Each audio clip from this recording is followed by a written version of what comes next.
परिवर्तन की बात है, ये बहुजन जोड़ों की सूत्र राज क्रांति की बात है। तो मैं इस मौके पर तो कुछ ना ही बोलूंगी। पार्टी अपनी जगह, समाज अपनी जगह। समाज अपनी जगह। तो ये आयोजक मंडल से कुछ पूछ लेते हैं।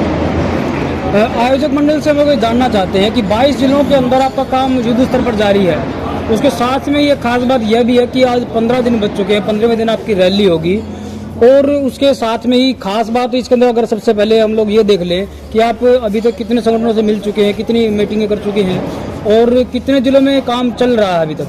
मेरा नाम, पहले तो मैं अपना परिचय देता हूँ, मेरा नाम महेंद्र सिंह पांचाल है और हमारा बहुत ही अच्छे ढंग से कार्य चला हुआ है। 22 के 22 जिलों के लोग आज आए हुए हैं और 22 के 22 जिलों में जो हमारे मूवमेंट के लोग हैं दिन रात मेहनत कर रहे हैं और जो ये कार्यक्रम होने जा रहा है 24 के चबूतरे पर 11 अप्रैल को, ये बहुत बड़ा कार्यक्रम होना है। ये भीड़ इकट्ठी करने का मकसद नहीं है हमारा तो समाज को दिशा और दिशा देने का ये कार्यक्रम है।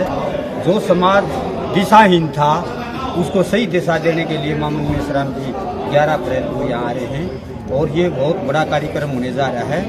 और हम लोग सत्ता परिवर्तन की लड़ाई लड़ी है हमेशा, जितनी भी आज तक जो लड़ाई हुई है देश में सत्ता परिवर्तन के लिए लड़ाई लड़ी गई, लेकिन ये लड़ाई जो है ये व्यवस्था परिवर्तन की लड़ाई है और व्यवस्था परिवर्तन के लिए इस देश में करोड़ों लोग लगे हुए हैं और जो इस देश का जो मूल निवासी समाज है, जो हजारों साल से अधिकार वंचित जातियां हैं, उनको आज तक भी खास करके मैं जो कमजोर पिछड़ी जातियों की बात बता रहा हूँ। माननीय मामू मेश्राम जी ने पहला व्यक्ति है भारत में जिन्होंने कमजोर पिछड़ी जातियों को आगे लाने का काम किया है, क्योंकि जो कमजोर पिछड़ी जातियां हैं इन जातियों की आज़ादी से लेकर आज तक है तो शासन में हिस्सेदारी है, ना प्रशासन में, ना जमीन में, ना उद्योग में, ना व्यापार में। तो माननीय मेश्राम साहब एक 70 ऐसे नेता हैं जिनकी नीयत और नीति दोनों बढ़िया हैं, कोई इसी में खोट नहीं है। इसलिए आज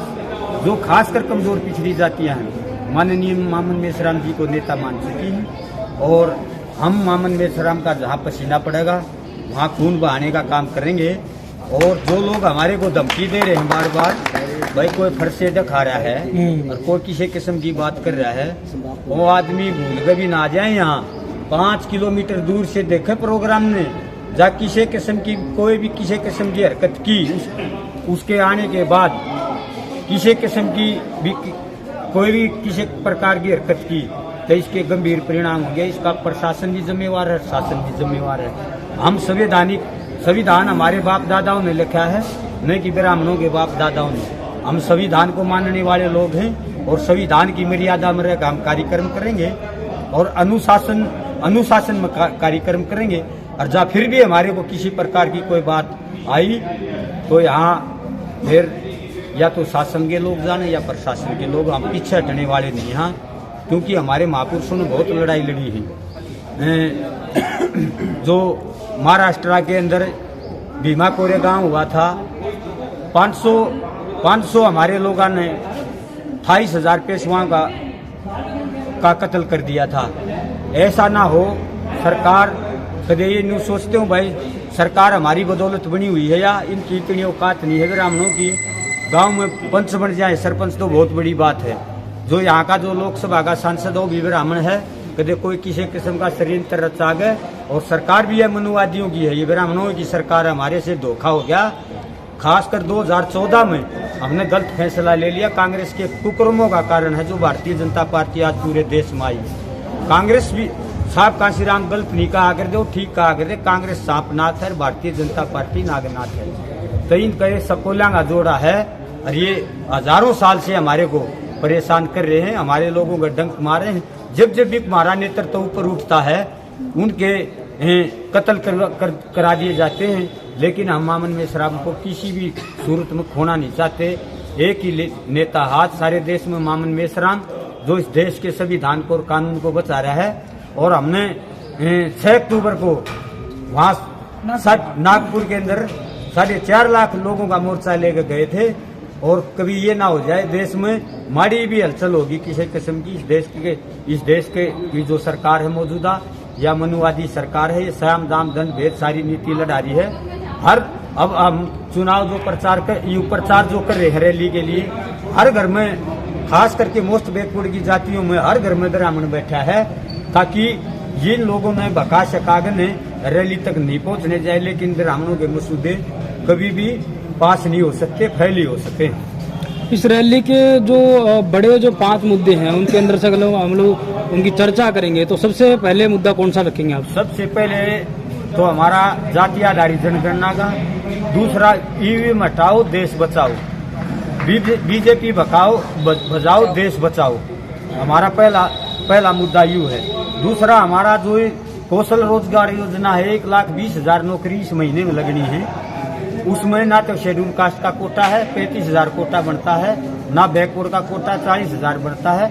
ये जो मौजूदा सरकार है कुछ पंजाबियों को लगा देगी, कुछ ब्राह्मणों को लगा देगी, कुछ बनियों को लगा देगी, राजपूतां का तो फिर भी नंबर ना है, वो तो उनकी तो राजपूतों का फिर भी थोड़ा बहुत राजपूतों के अंदर न्याय की प्रक्रिया है, वो न्याय देना जानते हैं, लेकिन ब्राह्मणों और बानिया से कभी हम न्याय की उम्मीद नहीं कर सकते। ये सारी नौकरियां यही नहीं लोगों को लगाएंगे। और 2024 का जो चुनाव होगा लोकसभा का, आज पूरे देश में राहुल गांधी ने गलत थोड़ा कहा है, जब इन्होंने सारा देश बेच दिया, रेलवे ने बेच दी, LIC ने बेच दिया, BSNL ने बेच दिया, और बैंक ने बेच दिए, और तेल कंपनियां ने बेच दी, सारा देश बेच दिया। कहाँ जाएंगे ये लोग? ये 4 लोगों के हाथ में सारा देश का सिस्टम देना चाहते हैं। उन 4 लोगों की बदौलत इनका जो गुरु गोलवलकर था वंश ऑफ थॉट उसमें लिख रखी है, भाई जब भी थारी फुल ब्राह्मणों की सरकार आ जाए देश में तो 2-4 आदमियों के हाथ में सारी पावर दे दियो, बाकियों को जिस गरीबी इतनी पैदा कर दियो, ये अपने आप हजारों साल से तुम जैसे पहले राज करते रहे इसी तरह से राज करते, लेकिन ये भूल जाएं अब हमारा समाज पढ़ा लिखा समाज हो गया है, हमारा समाज बहुत समझदार समाज हो चुका है, हमारे समाज के लोगों को तड़प है। और मेरी जितने भी इस देश में जो बहुजन के लोग हैं, वकील हैं, डॉक्टर हैं, इंजीनियर हैं, और जितने सामाजिक संगठन हैं, जितनी समाज की जितनी ब्राह्मणों 6,743 जातियों के टुकड़े में जो बांट रखा है, सभी लोगों से मैं हाथ जोड़ कर अपील करूँ, भारतीयों से ऊपर उठ के और जात पात से ऊपर उठ के 11 अप्रैल 2023 को यहाँ मैं 24 के चबूतरे पर पहुंचे, जाकर अपने आने वाली पीढ़ियों का भविष्य बचाना चाहते हैं।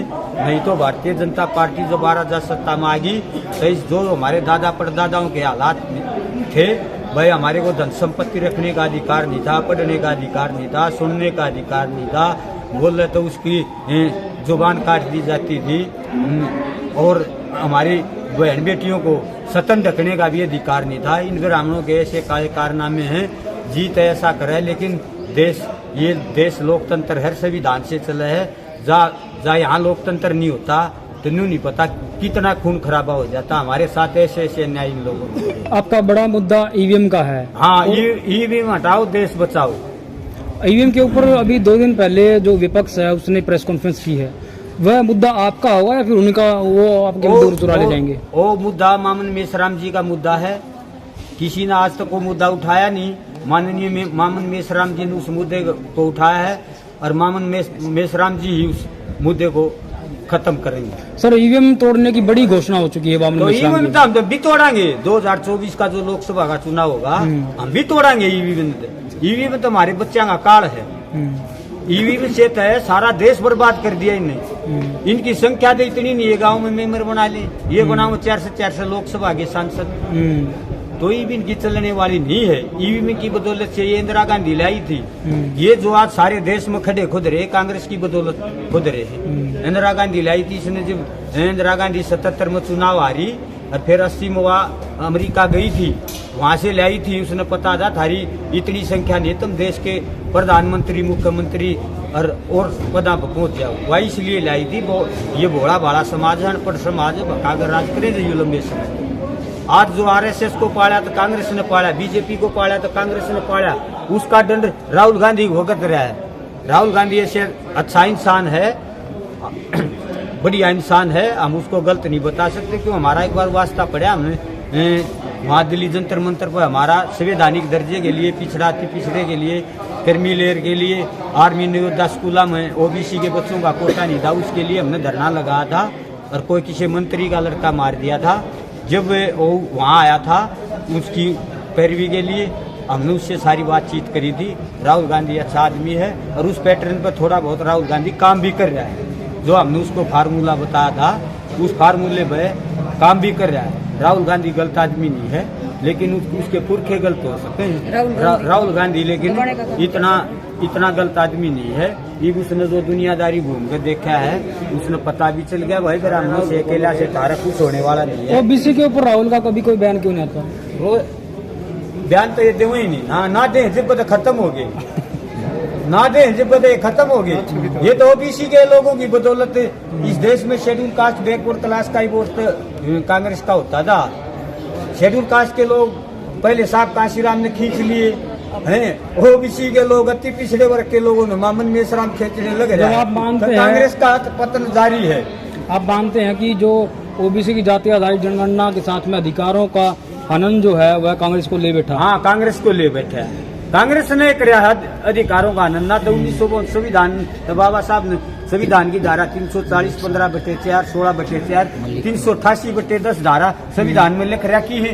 वही कमजोर लाचार बेबस लोगों को इनका जो अधिकार है बैकवर्ड के लोगों को मिलना चाहिए। छोटूराम विचार मंच से हम लोग पूछ लेते हैं कि जो छोटूराम मंच जो है इस सुधराज क्रांति का क्या भूमिका निभाएगा? छोटूराम विचार मंच सुधराज क्रांति में अग्रणी भूमिका निभाएगा, क्योंकि हम इनके बड़े भाई होने के नाते हमारी सभी जिम्मेवारियां बढ़ती हैं इनके ऊपर।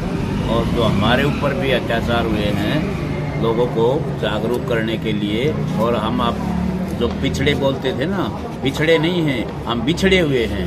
हम बिछड़े सब अब एक हो गए हैं और हमको सभी को पता लग गया हम सब डीएनए के भाई हैं, एक काका ताऊ दादा की औलाद हैं। लेकिन हमारे को राजनीतिक लोगों ने फायदा उठाने के लिए अलग अलग बांटा हुआ था जातियों के अंदर। कोई जाति हमारे अंदर अब कोई वो नहीं है। किस प्रकार की भूमिका निभाएंगे आप?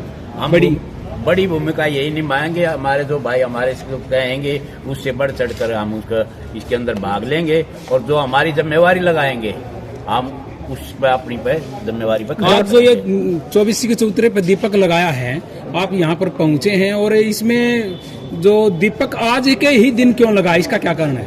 आज के दिन दीपक इसलिए लगाया है क्योंकि सम्राट अशोक जी की जयंती है और इसमें कई हमारे पुरखे हैं, जो चौधरी छोटूराम है, डॉक्टर भीमराव अंबेडकर है, ज्योतिबा फूले जी हैं, इनकी सभी की जयंतियाँ इकट्ठी मना रहे हैं। लेकिन दीप प्रज्वलित करने का जो है, जो सम्राट अशोक ने जो 84,000 दीप प्रज्वलित करवाए थे, हमारा मकसद वो है 84,000 जो भाई हर एक उसमें चारों तरफ जयंती 11 अप्रैल को है, लेकिन दीप आज जलाया है, ये क्या कारण है? दीप आज जलाया है ये हमारे को ये बताने के लिए भी जो हमारा जो अंधकार था वो अंधकार का टाइम अब खत्म हो गया है। अब हमारा जागने का टाइम आ गया है, अब हम रोशनी में आ गए हैं। हमारे को सब जो हमारे को अंधकार में हमारी आंखें मीचे हुए थे, हमारी आंखें खुल गई हैं। राजकुमार सैनी भी लंबे टाइम से आंखें खोलने का काम कर रहे थे, भाई जागो, मतलब इस विषय पर बात कर रहे थे। तो क्या अब कोई अलग तरीका लगाया है या कोई उसी का फार्मूला चलेगा? देखो, राजकुमार सैनी जियों ने भी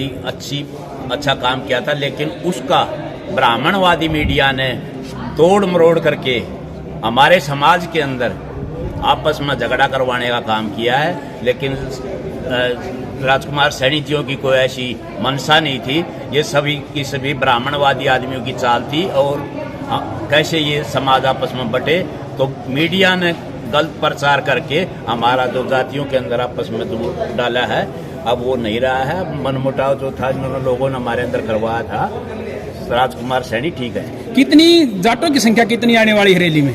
जाटों की संख्या कम से कम भी 20-25 हज़ार आएगी यहाँ। Thank you.